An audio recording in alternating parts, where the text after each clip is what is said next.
Welcome to Badaboom. I'm Troy. On this episode of the podcast, we have on the team behind Gungnir, Matthew Meyden, Jim Krueger, and Steve Orlando. We talked to them about creating a publishing line that echoes some of the great eras of sci-fi and pulp, while not being afraid to try different things. Krueger and Orlando speak on how working on Gungnir has given them a freedom that pushes their creativity to new heights. Meyden talks about his history at heavy metal and bringing the world new stories with Gungnir. Listen in and bada boom. Hey guys, what's up? Thank you so much for joining us, Steve, Matt, James. It's been a while since we've had this many people on the podcast all at one time. How's it going? Good, man. We're excited to be here. Appreciate the time. Yeah, we're very glad that you guys are here with us today, and we kind of want to know just a little bit about Gungnir and like how it all came together and the story behind it. Because I feel like when it comes to like publishing companies, you don't hear too many of them outside of the big two, and so when one pops up, it's like, what's the story behind that? How do we know what's the company about, and what do they really want to do? So, take it away. Yeah, I'll be succinct because I've given this story a few times, and I'll let Steve and Jim chat. But I used to run a heavy metal magazine for a handful of years. About 2 years ago, I left, and I had been working with Steve quite a bit over there. Gave Steve the pitch for what I thought we could do for a really cool new publisher that focused on stories that inspired and created aspirations around genre, but doing them with really cool, high quality prints. All of our books are hardcover and all that. Steve thought it was a pretty cool idea, convinced him to join the team. Jim and I met working on Steve Aoki's Hero Quest. I did a pretty similar pitch to him and convinced him to come over too, probably over a couple of mimosas. And here we are today, and I'll let them sort of give their perspectives too, because I usually ramble far too long on this topic. I love to hear from these guys. Hey, everyone loves an origin story, so feel free to give us all the details. I mean, Matt is right. It did start with him. What brought me on is a lot of the stuff he just said. As folks know, I mean, there's barely a publisher out there I haven't worked for at some point in the past 10 years. And one of the things that draws me to new publishers is the willingness to try something different. And that doesn't necessarily always mean it works out. Often, you never know. You never know until you do it. And that goes for your Gungnir, which I'll come back to. But, it's what's drawn me to startup and new publishers before. It's what, brought me to, places that try doing a binge release for pamphlets. Places that try having like a street team for the books to engage retailers on a one-to-one basis and things like that. I just, we work so hard on the creative end. And for years, for me, and even longer for many of my peers, you put all that work in, and to hear publishers saying, "Well, we're going to do the same shit we always do. We're gonna do some press for on shelf when the numbers are already in, and we're gonna tweet for FOC." It's like, man, I'm killing myself for these books. Could we try a little more? So, the finer details of Gungnir, are not honestly what necessarily drew me there, because they didn't exist at that time. We've been building that right along. But what drew me was that these were all blue sky conversations. And I don't mean the social media app now. I mean that nothing was off the table. How can we reach new readers? How can we create a new product that excites readers? And again, I don't just mean the stories. I mean the way they arrive. I mean the way they're packaged. How can we build excitement in areas where folks maybe don't even know comics are happening? That's what got me in the door, because that's what I always want in a publisher. So after a decade, it kind of felt like maybe I should put up or shut up, right? Like maybe I should step behind the scenes and try to make some of this happen. All the rest of the stuff that came out later, came out as Matt and I started talking, as Jim and I started talking, as we all started talking.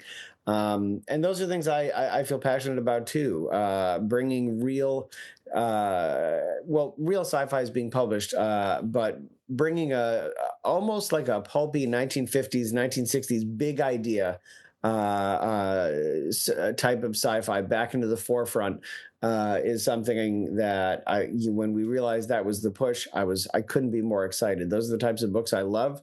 I think as things like Dune come out, as things like Foundation come out, you're finally seeing the reintroductions and modern interpretations in new formats of books that, to be honest, were foundational to everything that came in between, right?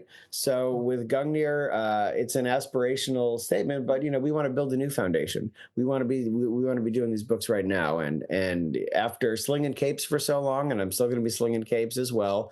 That was really, really exciting to me.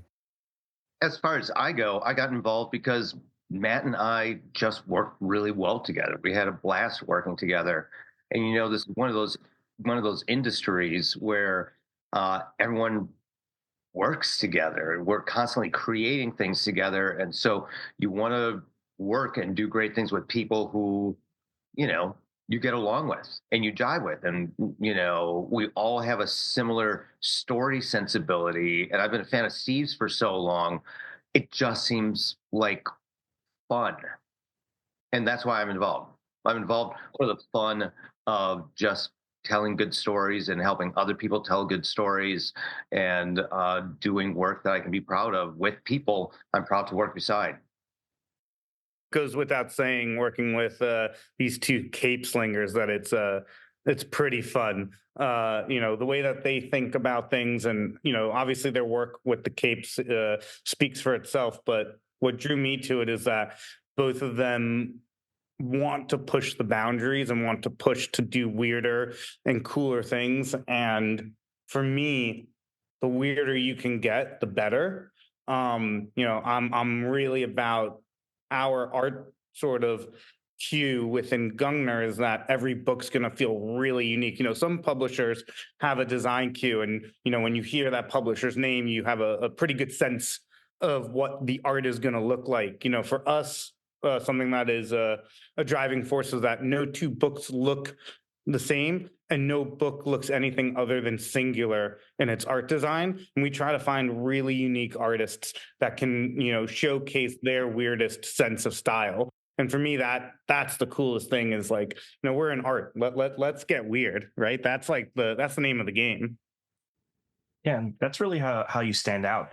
I think, Steve touched on it a little bit. It's so hard, and I think a lot of publishers sort of do the traditional thing, which is hard in today's market because there's so much. There's manga, there's comics, there's video games, there's TV, there's social media platforms. So you're kind of vying for all this attention, and I think it's really important to kind of really stand out in that way and figure out how you can get to readers and show that you're a little bit different. How do people engage with it in a different way? And that's been the fun thing about doing the podcast, because even my eyes have been open to more sort of outside stories, just because even me, I feel like I was kind of groomed to sort of look at storytelling in a certain way. And I think speaking with creatives, it's always great to see people come together and be in a position where after the grind, they come together with people they can really work with and do their best work. Amen.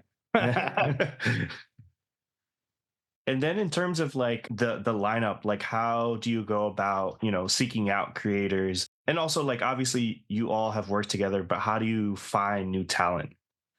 I'll let Steve and Jim answer this as well, but we have a great network of creatives, and it's you kind of put out the bat signal that we're taking submissions, and we see what comes in, and yeah, for us it's stories that are obviously genre focused, primarily in the science fiction and fantasy realms, but that have a underlying metaphor. I always like to say a great book allows two friends to have an interesting conversation on a Friday night. Right. That is the type of books that we want to be putting out. Like, of course, they need to be fun and adventures and a great story, but like, what are we trying to say? And like really honing in on making sure that our stories have that cornerstone to them is how I look at our submissions. I think you guys definitely got that. That's definitely the framework I think so far from the books we've read. When we read like the Chupacabra, Tales in Blood, and then the Mutant Cats. Mutant Cats. Yeah, because there's so many aspects in these books where I'm like, I need someone else to read this so I can share my thoughts and then get our thoughts. So just the fact that's like, whenever I talk to some of my coworkers that are also in the comics and be like, hey, you should probably read this book, and I want you to read it so I can talk to you about it, because there's interesting things, and especially in the Chupacabra one, like the ending is a big twist. But I just want to shout out real quick on the Chupacabra book. I loved how the fourth wall was broken in that book. At first, I was like, "What's happening?" But as like I read further, I was like, "Oh, this is a unique aspect of the storytelling."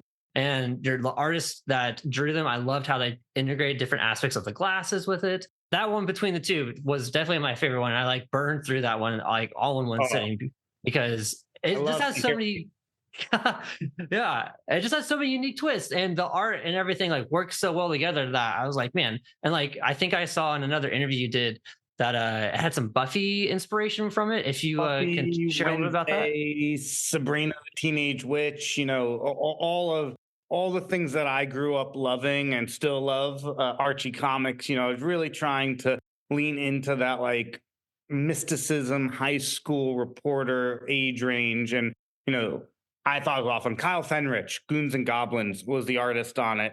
And Kyle's amazing. And he brings, this really interesting aesthetic to it that we were trying to balance this idea of a pretty dark story, but with really pulpy, campy art. And we thought that juxtaposition would create a really fun, like, middle ground. And I think that Kyle killed it on the art. And yeah, it was the fourth wall breaking was just how I felt we could do something that felt unique to the story.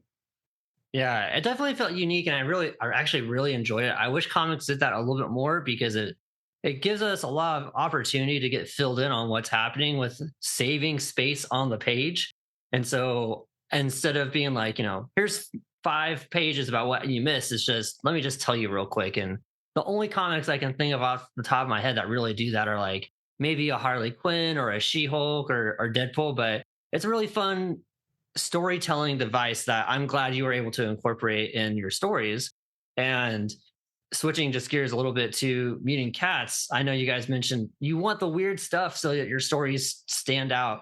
How was it writing that story and then getting such a colorful, vibrant art and getting something that's just completely different from the Chupacabra style for this book? Yeah, Alex A, and I'm not going to attempt to pronounce his last name because I will butcher it. Drew that book and really nailed the wacky zaniness. We were trying to tell an office drama, very akin to The Office and the IT Crowd, but with mutant cats, and thought that would be really funny. And then, when you do that, you build on ideas like, how do you take the Trojan horse trope and make it that much more ridiculous, right? And you did the Trojan furry and the Mousetrap Six team, and the ideas just sort of build and answer themselves as you put yourself in that framework. But yeah, that one was just pretty wild to write and tell, and yeah, we had a lot of fun with it. Yeah, there's a ton of Easter eggs that I'm dying for someone else to read this book so I can talk to them about it besides Chris and I. But just like the recruitment phone number for the team is just 99999 after they all die, and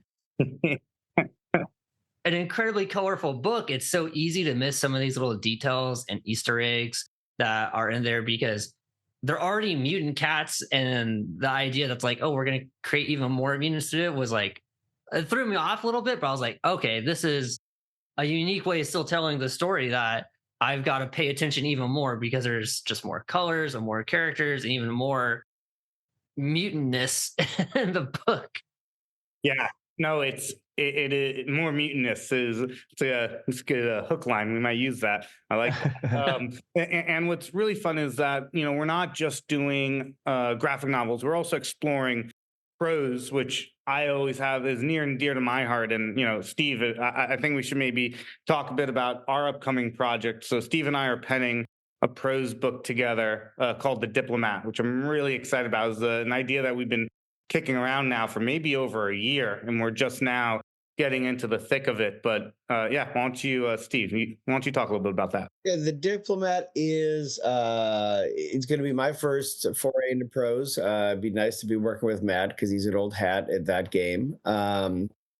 And listen, this is a grindhouse revenge story that uses American diplomacy, that uses the immigration system as a tool for personal revenge. And when Matt pitched me on the core concept, someone who experiences great trauma in his home country, and then has no choice but to come here and sort of climb up the social ladder to gain the power and backing to get revenge on the people that hurt his family and hurt him when he was younger. I was really excited about it. It felt, of course, with its subject matter, stunningly modern, but then with the rawness of its plot, felt classic to me. Feels like True Grit, feels like the type of revenge novels you read in the 40s. Not, I mean, that would be sitting right next to Dashiell Hammett. It's not noir, so it's not under his name, but those types of sort of just pure concepts. Someone's hurt me. I need to move heaven and earth. I need to move the world to get back at them. So that's what we find in The Diplomat. And on the way, it's not just that. It's because you can't. This is 2024. This is 2025 or 26 when it comes out. This is the modern moment, and we've got to analyze those types of raw urges, similar to what we did in my book Kill a Man, where we look at a bit of violence that seems righteous, but for us who look onward at people who commit acts of violence, even if they seem justified, the Kill a Man was inspired, for example, by a bisexual boxer who killed someone in the ring after calling him a slur. We look at that and say, oh yeah, what a fucking guy, right? But of course, he had to live with that for the rest of his life. So similar thing with The Diplomat. We have this early trauma, the loss of a family in someone's young life. And of course, we say, yeah, that kid deserves revenge. And we agree. And the world agrees and the story agrees. But we also realize along the way that, that's not that simple. That quest, tears, causes tears in this guy's life. It causes trauma, a greater trauma, a different trauma. Because of all the things he has to cut out to pursue this dream and the double life he has to live, and so on and so forth. So this is, in some ways, one of the most classic revenge stories in that vein. But we're looking at it, like we're writing it today as we are. What does this violence mean? What's the baggage? Like usually in these stories, it ends with boom, villain, beaten or shot in the head. Well, what happens days after that? Like if to be more pretentious. Usually these are, and I say more because the baseline is already very high, folks. Usually these are 3-act stories. This is more of a 5-act story. We're going to unpack what happens to this guy after this thing that he's built around his whole life around ends, and he has to sort of sit in the aftermath. So, I couldn't be more excited about it. Books that I do, Midnighter, Virgil, people know I like a bit of gritty revenge, a bit of gritty justice and violence. But, we evolve as creators, the world evolves. So now to get a chance to both do that and evolve that in one book and move into a new format with prose, I can't wait for people to see what's coming. Yeah, and creatively, that must be exciting to explore a new format and obviously get to a place where you feel you can sort of take that chance and experiment and be around a team where you kind of have that freedom, which is really cool. Well, Matt hasn't fired me yet, but we're about to kick off a new year, so give me time. Yeah. Oh man, no, Steve's the best. And then Jim, I know we've already talked about it a little, but feel free to tease more on Never Never Boy, because it's still my favorite thing that we have coming. Never Never Boy is a three book series that's going to take the mythos of Peter Pan and do like a like what I did writing Earth X, like what's the understory, what ties it all together, and it's like one of my life projects. I can't even tell you how excited I am to be writing this, and it's not because I grew up loving Peter Pan so much. It's just it's this idea that I had, and then everything fit around the idea and where it could go. And so I love Peter Pan now, but but when it began and when I told Matthew about it, he was just like, done, yes, start, let's go. It's going to be really, really special, and hopefully it'll do kind of one of the rules that I always use is, and I learned this I was told this by Sam Raimi years ago, and it's what I do writing. These are two writing rules. He said, whenever you're working on a project or you're working on something that continues, like whether it's a sequel to a movie or a TV series or a new season or long stories like what we do with comics. He said you have to do two things, and he said the first thing you need to do is you have to somehow advance the story, even if you're starting it over, even if it's a reboot or whatever. The story has to go further than it did in the first place, and that was the first rule. But the second rule was this. He said, and this isn't nostalgia, but he said you have to remind people why they love this in the first place. You have to remind people why they care, why to go back to a third or a fourth movie or a third or fourth season. You have to remind people why this thing is this thing that they love. And so we're doing everything we can to make sure that this is the Peter Pan that people love as well. And it's one of those things that I hope when people kind of learn some of the revelations in the first book, at least, people are going to be like, oh yeah, of course. Yeah. Oh, was that a good tease? That's a really good tease, and Yeah. a sort of light flex to be like, yeah, Sam Raimi told me this in passing. And I think that's great advice, especially coming from someone that has created some of the greatest sequels of all time, whether you're thinking about Spider-Man 2, The Evil Dead 2, Army of Darkness. And I think we are in a time where these stories like Peter Pan, sort of like the core concepts, are still really important, but I think there is opportunity to flip them on their head, to explore some of the deeper corners of it. So I think that's a really exciting, and I'm sure there's going to be a lot of teases and Easter eggs and things for people to really love that are fans of it, but also be able to explore new things. And will that be a graphic novel? Will it be a prose? It's going to be prose. It's going to be 3 books.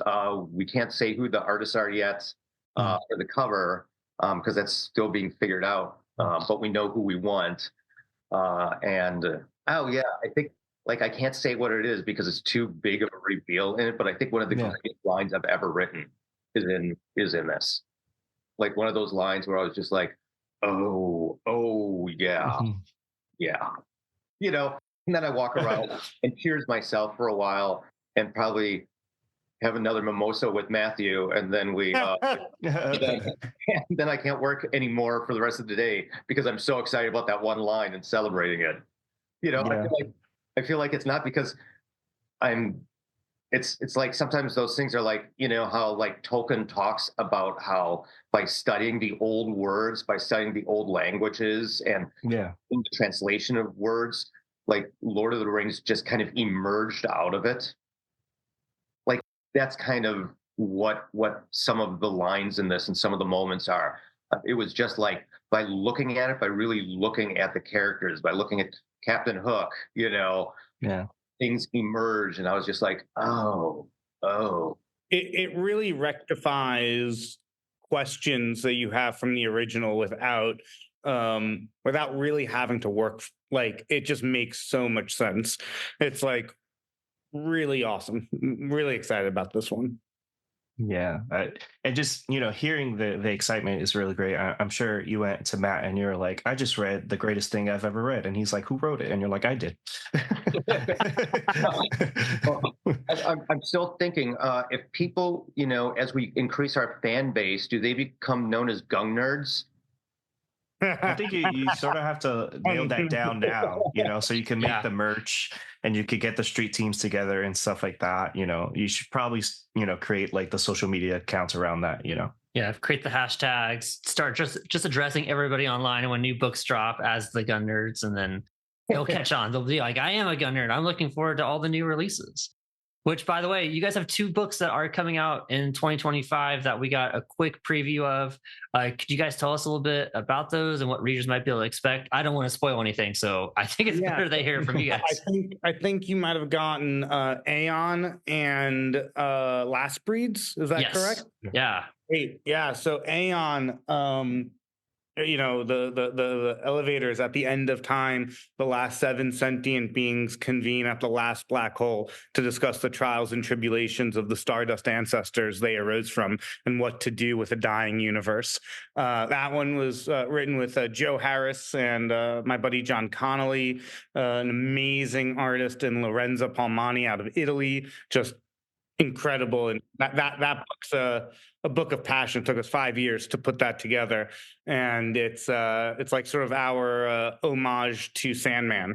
It's very esoteric in that way, but I think contemplating some really amazing ideas. And Last Breeds is written by Jonathan Ball, and artist is GMB, and they put together this amazing story about it's basically Book of Eli meets Tarzan. This epic Lone Ranger has to trek across a desolate, apocalyptic world with potentially a cure for what was an apocalypse, and he only has the army of a bunch of alpha animals at his side, and it's a really wild, dual chromatic, colored story.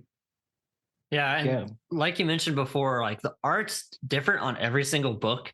And as I was jumping in from Chupacabra into Mutant Cats and then into Last Breeds, like that's one of the things I think it always makes the story seem fresh and new because the art style changes so much between the books that even though it's the same team and writers, but just different artists, it never feels dull because it's always something new. And I'm like you said, like some people and like may just always have that same style across all their books, but I would have no idea it's the same group of people doing all the books just from looking at the art, which I think makes it even easier to pick it up and makes it even easier to look forward to what's coming out because I know it's going to be completely different visually from what I've seen in the past, and I want to pick that up and explore those books. Yeah, that is definitely our goal. So it's great to hear that, and we're putting together Steve's next graphic novel with us, and I think we found our artist. So I'm pretty excited about that, and that too has its own unique style and feel to it. And yeah, the idea that the art is going to drive the tone of the story and the emotion that the reader's going to get from it is really what our guiding light is. We want the art to be as much a character as the main character itself. Yeah, and you guys have a huge couple of years coming up with 2025 and 2026. What has it been like sort of seeing the reaction and the response from the community, the readers? And also, like, what are your plans in terms of like, will you guys be doing a lot of signings, conventions coming up? Yeah, Steve and I have talked about doing many shows this coming year, as well as Jim. We'll probably put out a list of shows in the new year that we'll do for 25.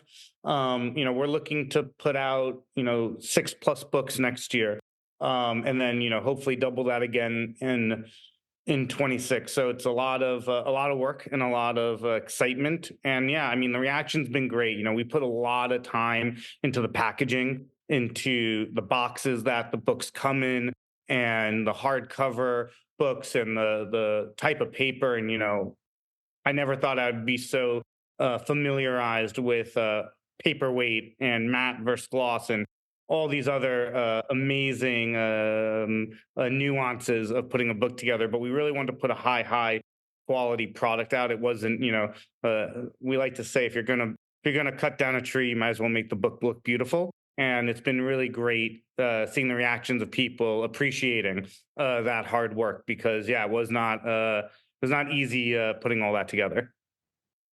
Nice. And like with all the releases that you guys got coming up, and the experience sounds like it's going to be amazing for every single book as soon as someone opens it. where can people find all of you, find Gungnir, and keep up with all the releases that are going to be coming out?